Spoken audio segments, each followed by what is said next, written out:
Nous allons maintenant profiler la traverse haute. Donc je crée ma traverse haute. Je me mets sur cette face, ici. La moulure que j'avais copiée tout à l'heure, maintenant je la colle. CTRL V. Ici. Et il faut que je la retourne à 90 degrés. Donc le raccourci c'est Q au clavier. Je mets sur cette surface-là. Ici. Là. De là à là. Voilà, donc là elle est dans la bonne direction. Espace au clavier, je sélectionne ma moulure. Là il faut que je fasse un guide à 15 mm. Voilà. Il ne me reste plus qu'à déplacer ceci et le mettre là. Voilà, très bien. Je sélectionne cette surface. Je pousse jusqu'ici. Je pousse jusque cette arête. Voilà. Voilà ma traverse haute qui est moulurée. Maintenant, je vais faire le contre-profil. Pour faire le contre-profil, j'ai souvent galéré. Alors voilà, une des techniques qui me paraît la plus pratique, la plus rapide. D'abord, il faut l'éclater. En fait, il existe une fonction. Je sélectionne ces deux éléments et je vais faire une intersection entre les deux. Sur des logiciels de modélisation tels que AutoCAD, SolidWorks, on travaille avec des solides. Là, ce ne sont pas des solides, ce sont des surfaces. Et donc, il suffit de faire une union ou une soustraction. Et là, c'est pas possible. En tout cas, pas avec la version normale. Avec la version Pro, c'est possible, mais pas avec la version normale. Donc, on fait un clic droit dessus.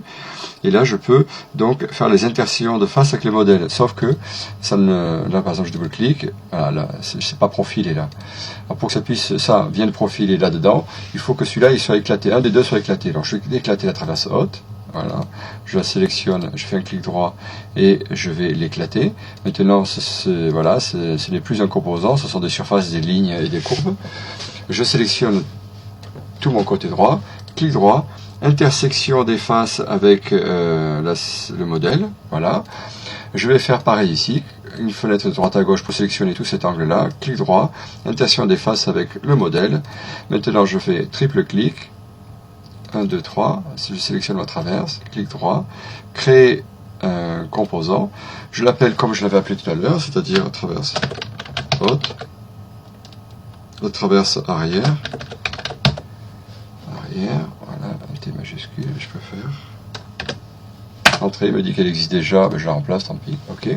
Je double-clique dedans, et maintenant, je vais pouvoir faire mon profil, sauf que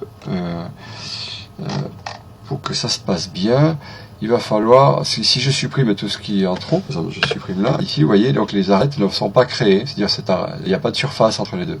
Donc ça m'a fait des traits uniquement sur l'extérieur, sur la peau de mon objet, mais là je n'ai pas de surface entre les deux.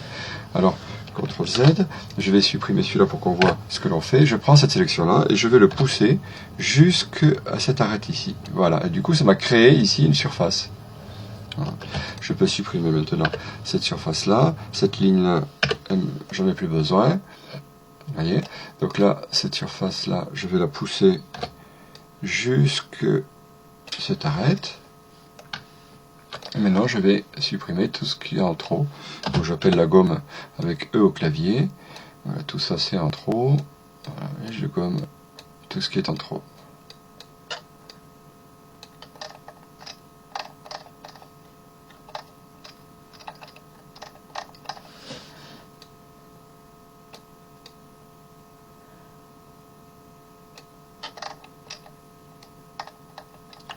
Zoomer doucement. Alors, on voit bien que mes courbes sont constituées de petites arêtes.